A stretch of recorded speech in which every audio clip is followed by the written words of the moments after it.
할렐루야. 이사야 9장 말씀 함께 나누겠습니다. 이사야 말씀은 대표적으로 심판에 대해서 이스라엘에 대하여 경고하시는 말씀이기도 하지만 특별히 그 안에 중간중간에 정확하게 말씀하시는 메시아에 대한 예언, 구세주에 대한 이 예언이 우리에게 은혜가 되는 줄 믿습니다. 이 인생을 살아가는 우리에게 하나님께서 약속하신 메시아의 임하는 것, 우리에게 구원의 은혜를 주시는 것, 우리가 그것을 믿고 늘 믿음으로 살아 승리하기를 주의 이름으로 축원합니다. 9장 1절에 보시면 전에 고통받던 자들에게는 흑암이 없으리로다. 옛적에는 여호와께서 서불론 땅과 납달리 땅에 멸시를 당하게 하셨더니 후에는 해변 길과 요단 저쪽 이방에 갈릴리를 영화롭게 하셨느니라 했습니다. 자, 흑암이 없으리로다. 고통받던 자들에게 흑암이 없으리로다. 흑암이 없다는 말은 뭐죠? 광명이 임한다, 빛이 임한다는 거죠. 그래서 고통은 흑암이고 그 흑암이 없어질 것이다 이렇게 말씀하시는데, 2절에 보시면 흑암에 행하던 백성이 큰 빛을 보고 사망이 그늘진 땅에 거주하던 자에게 빛이 도다 했습니다. 이 흑암이 곧 뭐냐? 사망이다. 흑암과 사망, 그늘진 땅 이렇게 연결되는 거죠. 그래서 그들에게 뭐가 하느냐? 큰 빛이 임한다. 큰 빛은 뭐예요? 그들이 나아갈 길, 생명의 길, 구원의 길을 보게 된다라는 거죠. 이것은 메시아 사상, 철저하게 하나님께서 메시아를 보내주실 약속을 그들에게 허락하시는 겁니다. 6절에 보시면 이는 한 아기가 우리에게 낳고 한 아들을 우리에게 주신 바 되었는데 그의 어깨에는 정사를 메었고, 자, 한 아이가 태어날 것에 대해서 말씀해 주시죠. 그런데 이 아이의 역할이 뭐냐? 5절에 있습니다. 어절에 싸우는 군인들의 신과 피 묻은 그 도시 불의 섭같이 살라시리니 했습니다. 자, 군인과 피 묻은 신과 옷이다. 전쟁이죠. 전쟁과 죽음, 고통과 이 피 흘림이 이제는 불에 탄 것처럼 없어지게 될 것이다. 누구를 통하여? 이 한 아기를 통하여.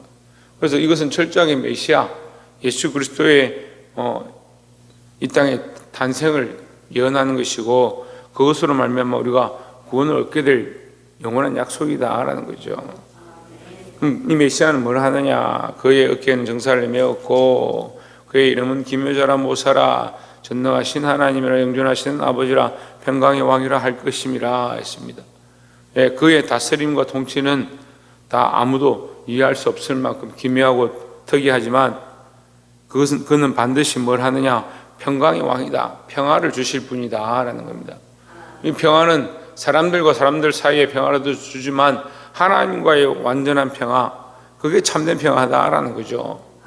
그래서 메시아는 인간적인 관점에서 우리가 참 잘 먹고 잘 살고 이 땅이 잘 되기 원한다라는 바라보는 그 인간의 모습은 잘못됐지만, 인간의 평화뿐만 아니라 먼저 하나님과의 평화가 우선되어야 된다라는 거죠. 그리스도로 말미암아 하나님과 우리를 화평하게 하시고 우리를 하나 되게 하시는 것이 메시아의 목적이다라는 거죠.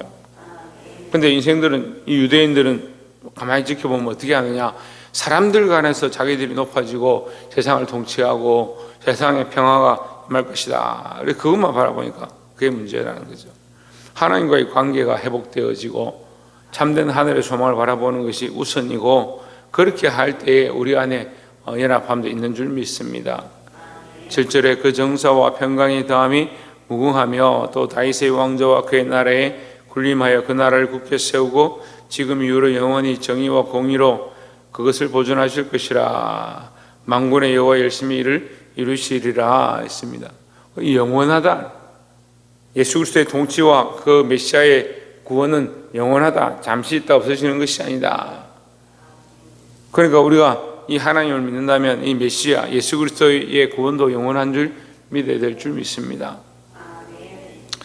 두 번째 나눌 말씀은 9절에 보시면 모든 백성 곧 에브라임과 사마리아 주민이 알 것이언을 그들이 교만하고 완악한 마음으로 말하기를 했습니다. 하나님께서 이루시는 이 구원의 역사, 메시아를 보내주시는 이 놀라운 역사를 모든 사람이 알 것이언을 이들이 뭐한다? 완악하고 교만해서 듣지 않는다라는 거죠. 왜 완악하냐? 완악하다는 것은 자기 고집이 있다는 거예요. 자기 생각이 있고 자기 고집이 있으니까 그것을 꺾지 않는 게 완악한 거죠. 자기 생각과 자기 고집이 뭐냐? 인간적인 생각과 인간적인 고집이죠. 그래서 율법을 지키고 그 지례를 하고 자기들이 행하고 있는 이 일들이 선하다, 이것이 구원을 이룬다 착각하고 있으니까 하나님의 참된 마음, 공의를 행하고 인자를 사랑하고 생명을 소중히 여기는 하나님의 법을 지키는 이 삶은 떠나 있고 사람들에게 보이는 모습만 있다는 거예요. 그리고 완악하다는 거죠. 10절에 벽돌이 무너졌으나 우리는 다듬은 돌로 쌓고 복나무들이 찍혔으나 우리는 백향목으로 그것을 대신하리라 하는도다 했습니다. 이게 무슨 말이냐면요, 고집을 피우고 완악하고 자기들의 생각을 꺾지 않는데 이미 맞아서 무너졌다는 거예요. 집이 무너져서 벽이 다 흘러버려서 밖이 다 보이고 바람이 들어오고 있고 이게 심각한 상황인데 뭘 하고 있느냐? 다른 나무 같은 거 갖다 대놓고 세워놓고 괜찮다, 문제가 없다, 그렇게 착각하고 있다는 거예요. 다시 보시면 벽돌이 무너졌으나 우리는 다듬은 돌로 쌓고 뽕나무들이 찍혔으나 우리는 백향목으로 그것을 대신하리라 하는도다. 그만큼 하나님 경고하시고 그들을 치셨는데 그거 깨닫지 못하니까 뭐 하지 않느냐? 회개하지 않는 거예요. 회개하고 돌이켜야 된다는 거죠. 자기의 그 완악한 습성들과 완악한 생각들을 꺾어야 될 줄 믿습니다. 이 이스라엘 백성이 완악하여 하나님 말씀 듣지 못하고 결국 메시아를 십자가에 못 박는 이 비참한 일을 했던 것처럼 우리가 이 길을 걸어가지 말고 하나님 우리에게 주신 참된 평안을 얻고 그리스도를 똑바로 알고 승리하시기를 주의 이름으로 축원합니다. 끝으로 세 번째 13절에 그리하여도 그 백성이 자기들을 치시는 얘기로 돌아오지 아니하며 만군의 여호와를 찾지 아니하도다 했습니다. 왜 하나님을 찾지 않느냐? 우리가 그 원인을 알아야겠죠. 14절에 그러므로 여호와께서 하루 사이에 이스라엘 중에서 머리와 꼬리와 종려나무 가지와 갈대를 끊으시리니, 자, 왜 돌아오지 않느냐 우리 고민하고 있는데 여기에 머리와 꼬리를 끊겠다 이렇게 말씀하시는 거예요. 종려나무는 이스라엘 백성을 얘기하는 거예요. 그 15절에 보면 그 머리는 곧 장로와 존귀한 자요 그 꼬리는 곧 거짓말을 가르치는 선지자라 했습니다. 종려나무는 장로고 그러면 갈대는 존귀한 자가 되는 거죠. 장로와 존귀한 자를 자르겠다. 장로와 존귀한 자, 꼬리는 거짓말 가르치는 자, 갈대는 거짓말 가르치는 선지자, 머리는 종려나무인데 장로와 존귀한 자, 이렇게 연결되겠죠. 이게 무슨 말이냐? 이 선지자와 장로들이 뭘 하느냐? 가르치는 자입니다. 가르치는 자, 백성들을 인도하는 자, 결정하고 그들을 가르치고 바른 길을 제시하는 자인데 이들은 뭘 하냐? 이스라엘 백성을 바른 길로 이끌지 아니하고 바른 말을 하지 아니하고 바른 말씀을 선포하지 아니하고 자기들 먹고 살기 바빠서 백성들의 눈치를 보고 백성들이 좋아하는 말들을 하고, 그리고 오늘날 이 교회들이 이런 일들을 하는 거예요. 그냥 이 목회자들 만나보니까 사람들이 좋아하는 설교를 하는 거예요. 복 받는다는 설교를 하고 심지어 예배 시간에 딱 잘라가지고 15분, 20분 안에 설교를 마쳐야 하는, 거기에 설교를 맞춘다는, 그럼 뭘 맞춘 거예요? 뭘 맞춘 거예요? 예수 그리스도에게 맞춘 거예요? 하나님께 맞춘 거예요? 하나님 기뻐하시는 일을 하고자 몸부림치고 있는 거예요. 사람이 만든 그 프로그램 안에 그 시간을 끼워 맞추고 사람들이 듣고 싶어하는 얘기들을 하는 거예요. 그래서 사람들이 듣고 싶어하는 얘기를 하면 교회가 부흥한다. 그래, 부흥해서 뭐 하게요? 그러니까 백성들이 뭘 모르냐? 회개를 모르는 거죠. 문제는 뭐요? 이걸 바르게 가르쳐야 될 자들이 바른 말을 하지 않는 거죠. 그래서 다 그렇다는 건 아니지만 말씀이 우리에게 경고하고 있다는 거죠. 16절에 백성을 인도하는 자가 그들을 미혹하니 했습니다. 웃기잖아요. 백성을 인도하는 자가 뭘 미혹하니? 유혹할 게 뭐 있어요? 근데 백성이 그들을 미혹한다라고 기록하고 있습니다. 무슨 말입니까? 백성을 인도할 자들이 하나님께로 인도해야 되는데 자기들이 생각하는 대로 인도하고 사람들이 듣고 싶어하는 대로 인도하고, 그럼 인도할 필요가 뭐 있습니까? 자기들이 가도록 내버려 두면 되지.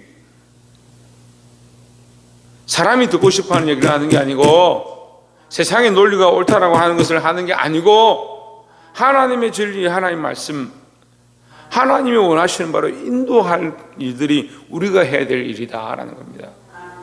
그럼 여러분, 머리 된 장로가 되겠습니까? 아니면 꼬리 된 가르치는 선지자가 되겠습니까?